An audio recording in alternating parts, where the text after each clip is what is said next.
L'été est terminé, les sorties sur la plage avec des potes, ne plus réussir à dormir à cause de la chaleur, tu ressors ta meilleure doudoune, tu as froid tout le temps, tu ne sens plus le bout de tes doigts à cause du froid et tu rentres le matin et le soir dans la nuit parce que justement le soleil il est là que pendant quelques heures. Et oui mon ami, nous rentrons dans la période la plus compliquée, mais ne t'inquiète pas, je vais t'expliquer tout ce que tu dois savoir pour justement faire de cette période une force. Comment faire du froid et de l'hiver une période facile où rien ne t'arrête. Je vais te montrer comment réussir ton Winter Arc et même si tu sais pas ce que c'est, je vais tout expliquer dans cette vidéo. D'ailleurs n'hésite pas à t'abonner juste en dessous, ça me ferait super plaisir parce que ça montrerait ton soutien pour ma chaîne indirectement et en même temps ça me permettrait de me faire découvrir à d'autres gens qui pourraient potentiellement aimer ce que je suis en train de faire. J'ai observé pas mal de contenu par rapport au Winter Arc et au début je ne savais pas ce que c'était. Je l'ai découvert en même temps que toi limite. Alors en fait le nom est stylé et il n'y a pas grand chose à comprendre. En gros c'est devenir la meilleure version de soi-même pendant l'hiver parce que justement c'est une période où c'est très compliqué de pouvoir s'évoluer. Et du coup c'est méga compliqué mais justement c'est ce qui fait que ça peut devenir une force. Parce que les gens sont moins motivés et t'as plus de chances de prendre de l'avance par rapport aux autres. Profiter du froid, du fait qu'il fasse nuit et que ton corps assimile beaucoup moins de vitamine D qui fait que tu vas être plus fatigué.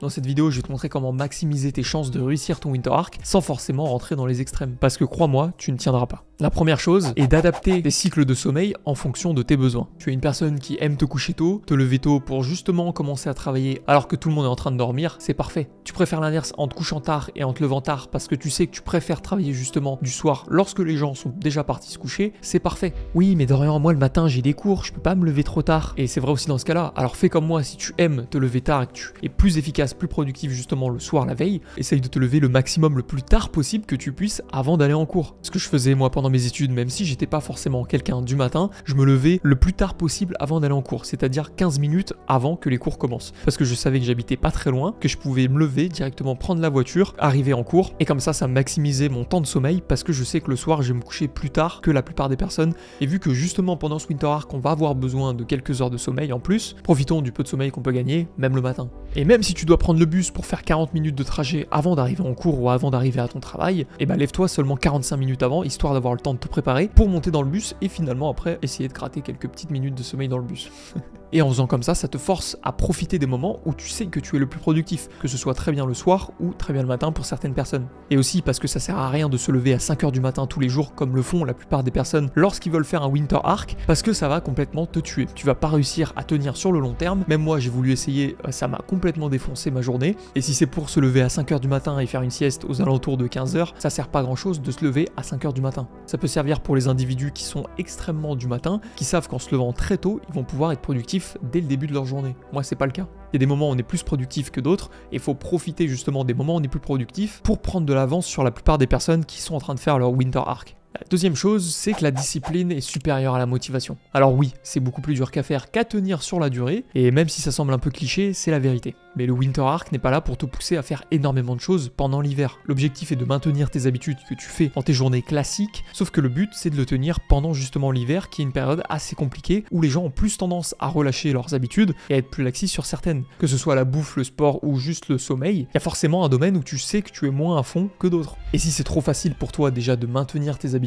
habituelles, tu peux essayer d'en rajouter une ou deux par la suite. Et rien que de tenir ces habitudes habituellement va faire que tu seras quand même plus productif que la plupart des personnes qui auront arrêté leurs habitudes ou juste qui auront réduit leur fréquence pendant l'hiver. Les gens ont tendance à se relâcher pendant l'hiver, mais justement, c'est à ce moment-là qu'il ne faut pas craquer. En septembre 2022, j'ai commencé à faire du sport. Mon objectif pendant cet hiver, c'est de maintenir le nombre de séances que j'ai décidé de faire chaque semaine durant la salle de sport. Et à côté de ça, t'as Michel qui voit plein de vidéos de motivation, mais qui ne sait pas par où commencer. Et si tu ne sais pas par quoi commencer, continue sur les habitudes que tu as déjà mis en place. Ce sera beaucoup moins compliqué de continuer des habitudes plutôt que d'essayer d'en implémenter une nouvelle que tu n'arriveras pas forcément à tenir sur la durée. Et prends des habitudes dont tu sais qu'elles sont bonnes pour toi et pour ta santé, et prends pas des habitudes juste pour la facilité. La troisième chose est d'apprendre à ton corps à résister. Que ce soit résister au froid, résister au fait de rester dans son lit avant de se lever encore 5 minutes, ou juste de résister à la nuit parce que tu sais que tu es fatigué, plus tu vas apprendre à ton corps à résister à tout ça, plus il sera facile pour toi de résister justement à toutes ces conditions. C'est vraiment un truc qui m'a marqué quand j'étais au lycée. Je n'arrivais pas du tout à supporter le froid, donc pour contrer tout ça, ce que je faisais, c'est que j'utilisais le chauffage du sèche-cheveux pour me chauffer le corps et justement ne pas avoir froid après durant ma journée. Et comme ça, avant de partir en cours, j'étais un peu réchauffé avec le sèche-cheveux. Ça me termine de dire ça. Sauf qu'à force de faire ça, j'ai habitué mon corps à pouvoir avoir de la chaleur qui vient de l'extérieur. Je n'ai pas appris à résister justement au froid, donc ce qui faisait que j'avais froid tout le temps. Tout le temps dans mes journées, je mourais de froid. Bon, maintenant je fais plus ça, j'essaye de limiter ma consommation de chauffage aussi parce que déjà ça coûte une blinde. Et par exemple, de m'habiller moins chaudement lorsque je suis dans l'appartement, tu vois, je suis juste avec un t-shirt et un sweat, assez classique, des fois je suis même en t-shirt, pour justement apprendre à mon corps à résister au froid en limitant le chauffage que j'utilise. Parce que par rapport à l'époque où je me chauffais avec un sèche-cheveux et cette époque où je suis actuellement et où j'essaye d'apprendre à mon corps à lutter contre le froid, et ben je sais que je ne réagirai pas du tout de la même façon dans les deux situations. Et bien sûr, quand je sors, je mets une veste. Michel ne sort pas en t-shirt dehors. La quatrième chose va être d'utiliser tes avantages déloyaux. Et là, tu vas te dire, mais Dorian, c'est quoi un avantage déloyal? C'est un avantage que tout le monde n'a pas et dont cet avantage va te permettre d'être plus efficace que d'autres personnes qui n'auront pas cet avantage. Tu as une meilleure génétique, parfait, défonce-toi à la salle. Tu es grave intelligent et tu sais faire du business, c'est incroyable. Mets-toi à exploiter justement ce business. Tu as du matériel de qualité ou tu peux t'acheter du matériel de qualité, j'en sais rien si tu as envie de faire du piano, mais tu sais que tu as les moyens pour t'acheter un piano, ben qu'est-ce que tu attends pour acheter ce piano? Et là, tu dois sûrement te dire, mais Dorian, comment je fais pour trouver mes avantages déloyaux?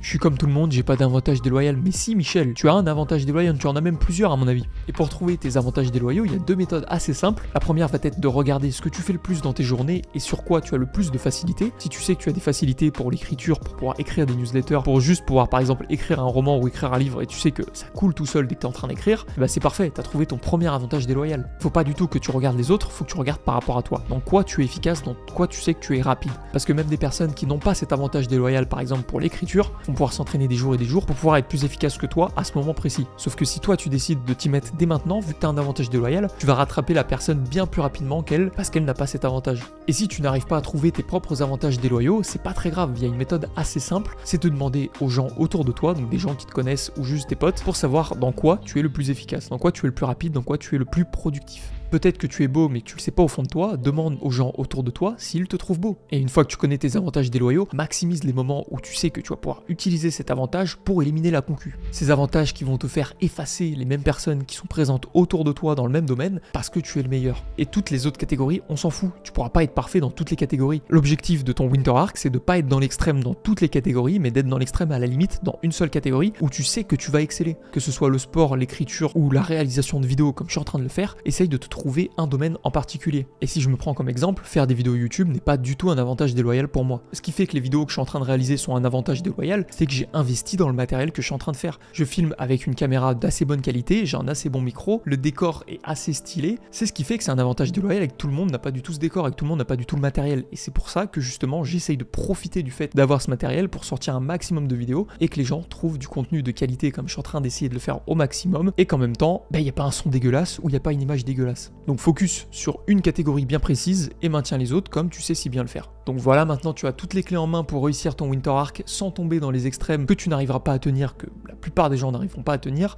Donc maintenant que tu as regardé cette vidéo, fonce mon gars. Donc voilà, j'espère que cette vidéo t'aura plu, n'hésite pas à me dire ce que tu en pensais en commentaire juste en dessous, à t'abonner à ma chaîne YouTube si cette vidéo t'a plu. Je te laisse regarder les autres vidéos en attendant la prochaine. C'était Dorian, je te dis à la prochaine justement pour une prochaine vidéo.